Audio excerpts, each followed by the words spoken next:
Decision हुआ है spectrum के नीलाम का, और एक कैबिनेट कमेटी ऑन सिक्योरिटी का डिसीजन है, वो भी कम्युनिकेशन के लिए है। तो वो दोनों विषयों पर रविशंकर जी कहेंगे।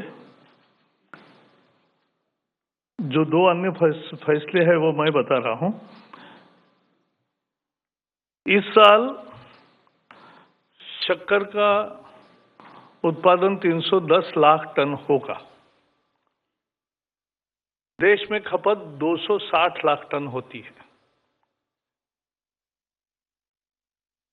इस साल सरकार ने, और पिछले 3-4 साल से ये चल रहा है, तो देश में दाम इसके कारण कम है, तो किसान और उद्योग दोनों संकट में हैं। इस पर मात देने के लिए सरकार ने इस साल 60 लाख टन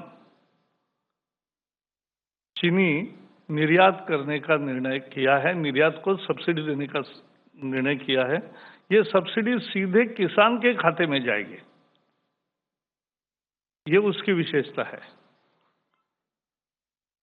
3500 करोड़ रुपए इस काम के लिए लगेंगे, लेकिन किसान के लिए खुशखबरी वो है कि जो प्रत्यक्ष निर्यात होगा, वो निर्यात का जो मूल्य मिलेगा वो भी किसान के खाते में जाएगा। वो लगभग 18,000 करोड़ रुपए मिलेगा। तो 3,500 करोड़ रुपए सब्सिडी, 18,000 करोड़ रुपए निर्यात से मिलने वाली आय, और अभी तक जो घोषित सब्सिडी दूसरी है उसका 5,361 करोड़ तो एक सप्ताह में किसान के खाते में जमा होगा।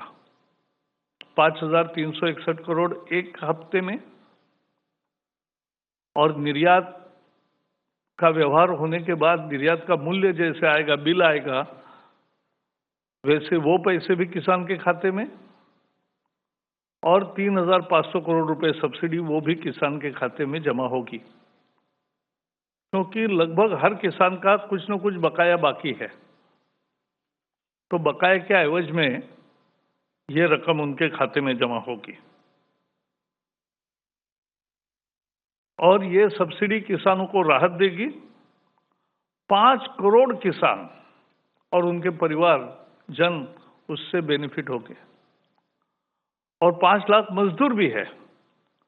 जब उद्योग ठीक तरीके से चलता है तो मजदूरों का भी भविष्य ठीक रहता है, और इसलिए 5 करोड़ किसानों के फायदे का, 5 लाख मजदूरों के फायदे का, किसान के खाते में सीधे सब्सिडी जाने का 3,500 करोड़ आज घोषित सब्सिडी, 5,361 करोड़ पहले घोषित हुई सब्सिडी तो एक हफ्ते में मिलेगी, और उसके साथ साथ लगभग 18,000 करोड़ रुपए जो निर्यात से प्राप्त होगा वो भी किसान के खाते में जाएगा।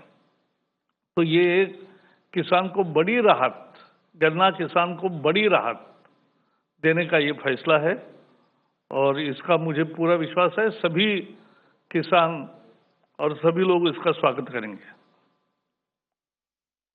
पूर्वोत्तर भारत के 6 राज्यों में, यानी आसाम, मणिपुर, मेघालय, मिजोरम, नागालैंड, त्रिपुरा, इन राज्यों में बिजली की संरचना को सुधार करने का एक काम पिछले 3 साल से जारी है, 4 साल से।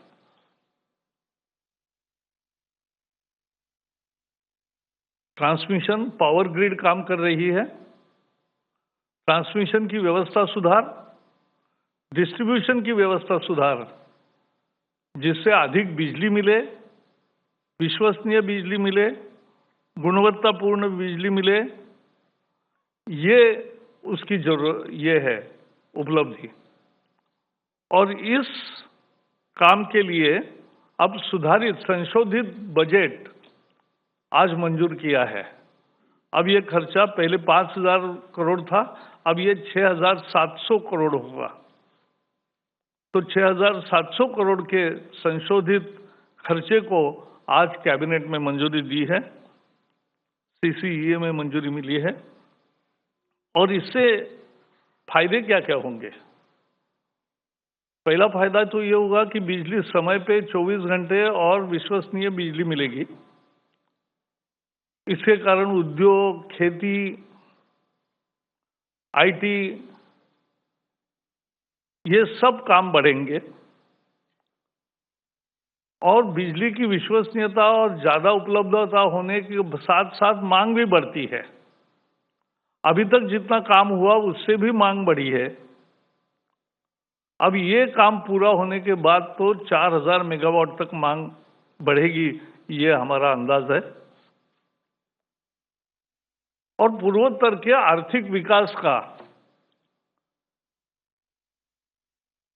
एक बड़ा हिस्सा इस कारण से निर्माण होगा, क्योंकि बिजली एक मूलभूत घटक होता है कि जिसके कारण ये पूरा विकास का चक्र शुरू होता है।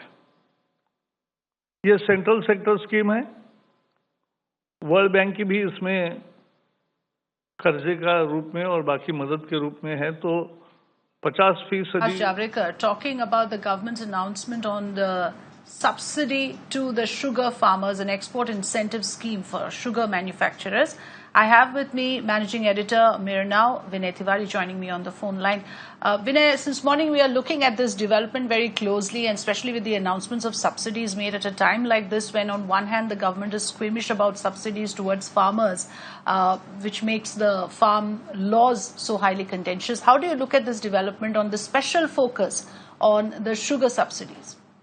Yeah, I think it's important to help the viewers understand why this shouldn't really be looked as a routine announcement. And there are three reasons for it, Frida. Number one, the issue of sugarcane is a little different from the MSP controversy that is currently on because of the farmers' agitation. While 22 crops in India are currently covered under the MSP scheme of the government as notified by the Agriculture Ministry, sugarcane doesn't come under MSP. It comes under another head called the FRP, the Fair and Remunerative Pricing Mechanism, which the government announces especially for the sugarcane farmers.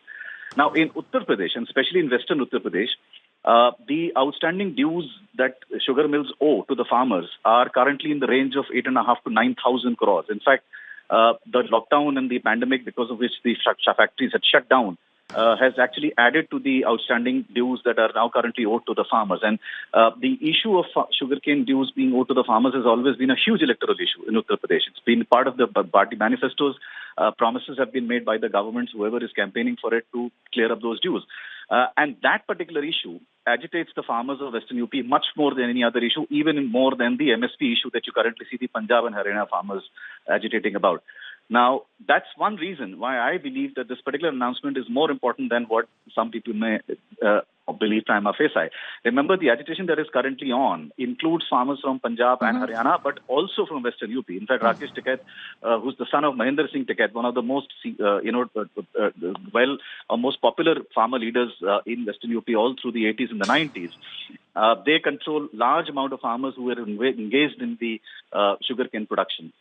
Which is why, and he's one of the farming associations that are currently part of the agitation. And I believe that the government has in some way sent a signal to the protesters from Western UP that they are going to make measures to ensure that at least their interests are taken care of. Because once the sugarcane due issue is settled or gets sorted for the Western UP farmers, they'll be happier because they are not as dependent on the MSP issue. Sugarcane is grown in large quantities in Western UP, and it's a very, very relevant and an important part for that part of the country. So I believe that this has been done keeping in mind and coming in the backdrop of the farmers' agitation, and hence something that the government is looking to send a message to at least one section of the farmers that they need to go a little easy on the strident position they've taken on the agitation.